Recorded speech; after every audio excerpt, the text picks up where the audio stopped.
நாளை +2 மாணவர்களுக்கான பொதுத் தேர்வு தொடங்குகிறது. அதனைத் தொடர்ந்து +1 மற்றும் 10ஆம் வகுப்பு மாணவர்களுக்கான பொதுத் தேர்வுகள் தொடங்க இருக்கின்றன. அனைவருக்கும் ஃபீல் பெட்டர் லிவ் பெட்டர் தன்னுடைய அன்பார்ந்த வாழ்த்துக்களை தெரிவித்துக் கொள்கிறது. The most stressful period of a student life அந்த பப்ளிக் எக்ஸாமினேஷன் பீரியட் தான் அப்படின்னு கல்வியாளர்கள் சொல்கிறாங்க. அது இருந்தாலும் அது ஸ்ட்ரெஸ்ஃபுல் பீரியடாக இருந்தாலும் அது ஒரு ரசிக்கக்கூடிய ஒரு ஸ்ட்ரெஸ்ஃபுல் பீரியடாக நம்ம மாற்றிக்கணும். ஏன்னா ஒரு ஃபேமஸ் எசேயிஸ்ட் ஃப்ரான்சிஸ் பேக்கனுடைய கருத்துப்படி reading makes full man, conference a ready man, writing and exact மேன்ன்றார். ரைட்டிங் தான் நம்மளை முழு மனிதனாக்குகிறதுன்றார். நீங்கள் எவ்வளவுக்கு அளவு எழுத ஆரம்பிக்கிறீங்களோ இந்த எக்ஸாம் மட்டும் இல்லை, உங்களுடைய கருத்துக்களை சிந்தனைகளை எல்லாவற்றிலும் நீங்கள் எழுத்து வடிவத்தில் நீங்கள் கொண்டு வரும் பொழுது நீங்கள் ஒரு முழுமையான மனிதனாக மாற முடியும் என்கிறார். அது ஒரு பெரிய தத்துவார்த்த ரீதியான நீண்ட விளக்கங்களை அதுக்கு கொடுக்கலாம் நம்ம. சரி, இப்போ மாணவர்களுக்கு பயனுள்ள சில செய்திகளை நான் உங்களுக்கு இந்த எக்ஸாமினேஷன் தேர்வு காலங்களில் எப்படி உங்களை தயார்படுத்திக்கணும் என்பதற்காக சில விஷயங்களை சொல்கிறேன். முக்கியமாக பிரேக்ஃபாஸ்ட் தயவு செய்து தவிர்க்காதீங்க. இங்கே ஆங்கிலேயர்கிட்ட நம்ம கற்றுக்கக்கூடிய சில நல்ல விஷயங்களில் ரொம்ப அடிப்படையானது, அவன் பேர் வைக்கிறது அவன் எப்படி வேணாலும் வைப்பான். நம்மளை மாதிரி ரொம்ப யோசிச்சுலாம் வைக்க மாட்டான். குரோன்னுவான், ஃபாக்ஸுன்னுவான், அவன் மாதிரி இஷ்டத்துக்கும் பேர் வச்சுட்டு போவான். ஆனால் இந்த ஆக்டிவிட்டீஸில் அவன் வைக்கக்கூடிய பெயர்களை பாருங்கள். அதே மாதிரி அவன் அனுப்பக்கூடிய ராக்கெட்டு இதெல்லாம் அதுக்குடைய பேரினுடைய பொருள்களை நீங்கள் பார்த்தீங்கன்னா ஆச்சரியமாக இருக்குது நமக்கு. பிரேக்கிங் ஃபாஸ்ட் அப்படின்னா ஃபாஸ்டிங் என்பது நம்ம விரதம் இருக்கிற மாதிரி. இரவு எத்தனை மணிக்கு சாப்பிட்றோம்? 8 மணிக்கு சாப்பிட்றோம். அதோடு நம்ம அடுத்த நாள் காலையில் 8 மணிக்கு சாப்பிட்றோன்னா கிட்டத்தட்ட 12 மணி நேரம், அரை நாள் நம்ம விரதம் இருக்கிறோன்னு அர்த்தம். ஸோ இதை உடைக்கிறோம். இந்த உடைக்கிறதுனால அது பிரேக்கிங் ஃபாஸ்ட், அந்த உண்ணாவிரதத்தை முடிச்சு வைக்கிறோம் காலையில் உணவை சாப்பிட்டுட்டு. அதனால் அதுக்கு பிரேக்ஃபாஸ்ட்னு பேர் வச்சிருக்கிறான். நீங்கள் அதையும் தாண்டி மதியானத்து வரைக்கும் எக்ஸாம் எழுதிட்டு வந்து சாப்பிட்லாம் தள்ளி போட்டிங்கன்னா கிட்டத்தட்ட 3/4 நாள் நீங்கள் சாப்பிடாம போயிடுறீங்க.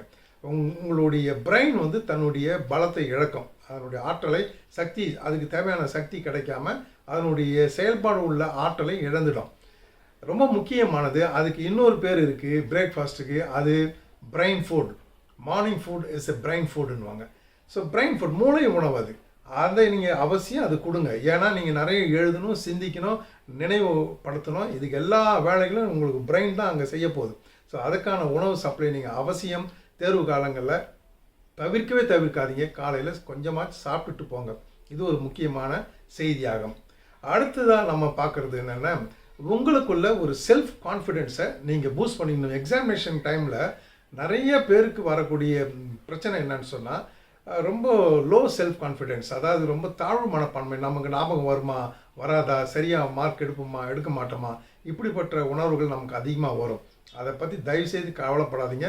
கிவ் ஒரு மாரல் பூஸ்ட். நீங்கள் உங்களுக்காகவே சில சஜஷன்ஸை கொடுத்துங்க. உங்களுக்குள்ளேயே அமைதியாக மனசுக்குள்ளேயே சொல்லிக்கங்க. I can remember anything everything at any time anywhere அப்படிலாம் நீங்கள் உங்களுக்குள்ளேயே சஜஷன்ஸை நீங்கள் it can be called as art of suggestions. இது மாதிரி சஜஷன்ஸ் நீங்கள் கொடுத்துக்கிட்டிங்கன்னா உங்கள் மைண்டு உங்களை தானே பாசிட்டிவ் மைண்டுக்கு கொண்டு செல்லும். இது ஒரு முக்கியமான பயிற்சியாகவும் நீங்கள் அவ்வப்பொழுது உங்கள் மனசுக்குள்ளே சொல்லுங்கள். அதாவது நெகட்டிவான எந்த ஒரு சிந்தனையும் உங்கள் பிரெயினுக்குள்ளே வரத்துக்கு அனுமதிக்காதீங்க. அப்படியே அடித்து தூக்கி எட்ட போடுங்க. இது ரொம்ப முக்கியமான ஒரு செயல்பாடாகும். அப்புறம் நம்ம ரொம்ப முக்கியமாக கருது என்னென்னா, எக்ஸாமினேஷன் ஹாலில் நம்ம நுழையிறதுக்கு முன்னாடி ஃபஸ்ட்டு வி ஷுட் நல்லா டேக் டீப் ப்ரீத். நல்லா ப்ரீத்திங், நல்லா மூச்சை நல்லா இழுத்து விட்டு ஒரு 10-15 தடவை டேக் டீப் ப்ரீத். ஏன்னா உங்களுக்கு ஆக்சிஜன் சப்ளை வந்து நிறைய தேவை. ஸோ அவுட் சைட் ஆக்சிஜன் எவ்வளோக்கு நீங்கள் உள்வாங்கி இது பண்ணுறீங்களோ அது பிரெயின் டிஷ்யூஸுக்கு நிறைய சப்ளை கிடைக்கக்கூடிய வாய்ப்பை கொடுக்கும் ப்ளட் சப்ளை மூலிமா. ஸோ அதை நீங்கள் அவசியம் செய்யுங்க. நல்லா மூச்சு போய் இழுத்து விட்டுட்டு ரிலாக்ஸ்டாக போய் உட்காருங்க. எக்ஸாமினேஷன் ஹாலில் முடிஞ்சால் சம் ஸ்ட்ரெச் எக்ஸசைசஸ், கை காலை நல்லா ஸ்ட்ரெச் பண்ணிவிட்டு ரிலாக்ஸாக போய் உட்காருங்க. எக்ஸாமினேஷன் அதாவது நீங்கள் கடைசி நேரம் வரைக்கும் சிலர் படிச்சுட்டு எக்ஸாமினேஷன் ஹால் உள்ள டென்ஷனாக போவோம். அது மாதிரி செய்யாதீங்க. என்ன காரணம்னா, கடைசியாக நம்ம என்ன படிக்கிறோமோ அதுதான் நம்மளுடைய நினைவுக்கு வரும். மற்ற விஷயங்கள் மறந்து போகக்கூடிய வாய்ப்பு அதிகமாக இருக்குது. அதனால் ஒரு 1/2 hour முன்னாடியே எல்லாத்தையும் க்ளோஸ் பண்ணிவிட்டு கம்போஸ்டாக இருங்க. மைண்டை ஃப்ரீ ஆக்கி வச்சுருங்க, ரிலாக்ஸாக வச்சுருங்க. எக்ஸாமினேஷன் ஹாலில் உட்காந்து நல்லா ரிலாக்ஸாக கொஞ்சம்